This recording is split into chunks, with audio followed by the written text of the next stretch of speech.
बांग्लादेश में हाल ही में जो घटनाएं हो रही हैं, उन्होंने भारत में भी चर्चा का माहौल बना दिया है।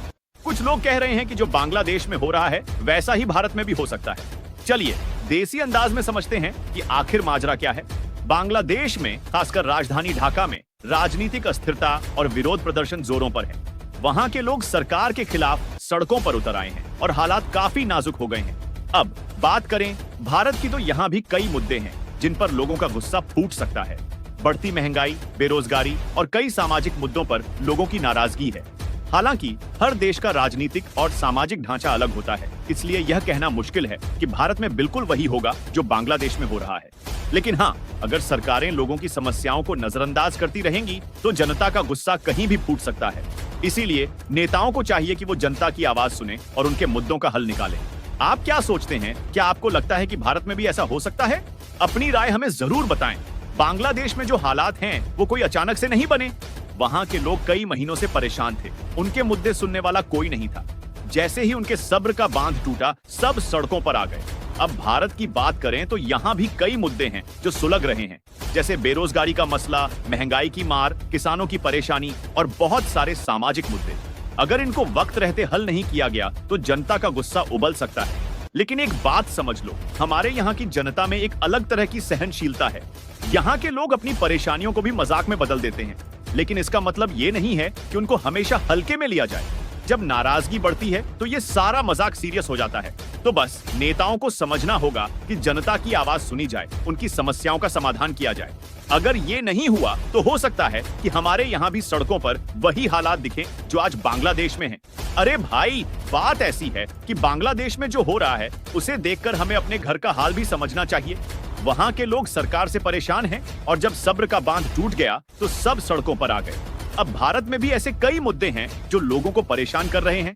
सोचो, जब रोजमर्रा की चीजें महंगी हो जाएं, नौकरियां नहीं मिले और किसान भाई अपनी फसल का सही दाम न पा सकें, तो गुस्सा तो फूटेगा ही ना। लेकिन हमारे यहाँ की खासियत ये है कि हम हर समस्या का हल निकाल लेते हैं, चाहे वो हंसी मजाक में हो या फिर एकजुट होकर। हमारे देश में लोगों की एकता ही हमारी ताकत है। जब किसी भी समस्या पर हम सब मिलकर खड़े हो जाते हैं तो बड़े से बड़े मुद्दे भी हल हो जाते हैं। हालांकि ये भी जरूरी है कि सरकारें जनता की बात सुने और उनके मुद्दों का हल निकालें, क्योंकि अगर लोगों की आवाज दबाई जाएगी तो वो एक दिन जरूर फूटेगी और फिर जो हालात बनेंगे उन्हें संभालना मुश्किल हो जाएगा। तो भाई, सवेरा होने से पहले ही समझदारी दिखानी होगी। आप क्या सोचते हो? क्या हमारे देश में भी ऐसा हो सकता है? क्या हमारे लोग भी सड़कों पर उतरेंगे? बांग्लादेश की प्रधानमंत्री शेख हसीना की तो हालत ऐसी हो गई है कि अपनी कुर्सी बचाने के लिए इधर उधर भाग रही हैं। जनता का गुस्सा इतना बढ़ गया है कि उन्हें भी अपनी जान की फिक्र होने लगी है। देखो, बांग्लादेश में जो चल रहा है वो किसी फिल्मी कहानी से कम नहीं है। एक तरफ जनता है जो सड़कों पर उतर आई है, दूसरी तरफ सरकार है जो अपनी कुर्सी बचाने में लगी हुई है। शेख हसीना को अब ये समझ नहीं आ रहा कि करें तो क्या करें। जब जनता का गुस्सा फूटता है तो बड़े बड़े नेताओं की भी नींद उड़ जाती है। शेख हसीना का भी यही हाल है। अब वो कभी यहाँ तो कभी वहाँ, हर जगह जनता को शांत करने की कोशिश में लगी है, लेकिन हालात बेकाबू हो गए हैं। अब देखो, ये सबक है हमारे नेताओं के लिए भी। जनता की बात सुनो, उनके मुद्दों का हल निकालो, वरना हालत बांग्लादेश जैसी हो जाएगी।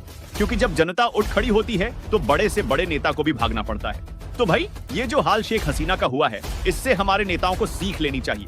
जनता को नजरअंदाज करने का अंजाम कभी अच्छा नहीं होता।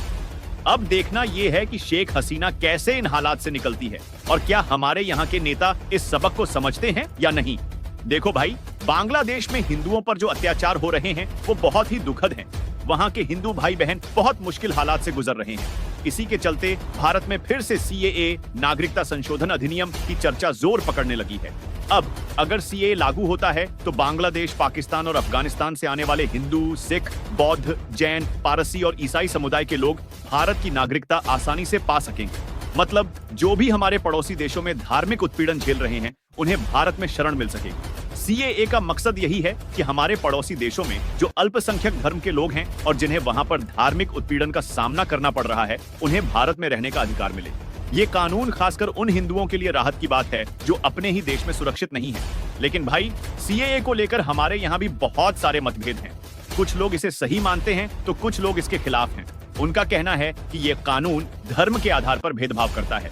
हालांकि जो लोग बांग्लादेश में हो रहे अत्याचारों को देख रहे हैं, उनका मानना है कि सीएए उन पीड़ितों के लिए एक बड़ी राहत हो सकती है। तो भाई देखना यह है कि हमारे नेता क्या फैसला लेते हैं और जनता इस पर क्या प्रतिक्रिया देती है।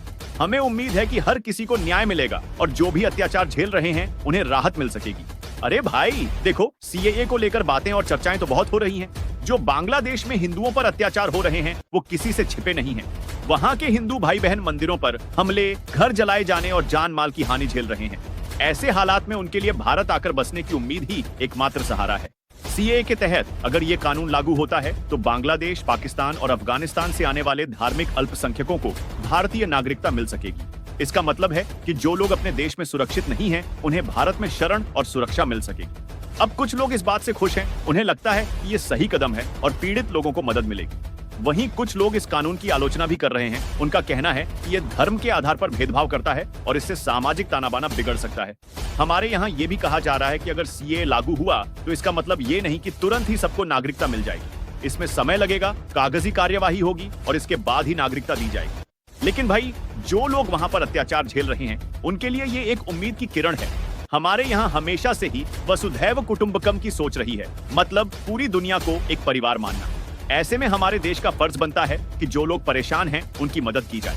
देखो, हर कानून के अपने फायदे और नुकसान होते हैं और हर किसी की अपनी राय होती है, लेकिन हमें उम्मीद है कि जो भी फैसला होगा वो सबके हित में होगा और जो लोग पीड़ा में हैं उन्हें राहत मिलेगी। आपका इस बारे में क्या कहना है? क्या सीएए से वाकई में पीड़ित लोगों को मदद मिलेगी? अपनी राय जरूर बताइए। धन्यवाद।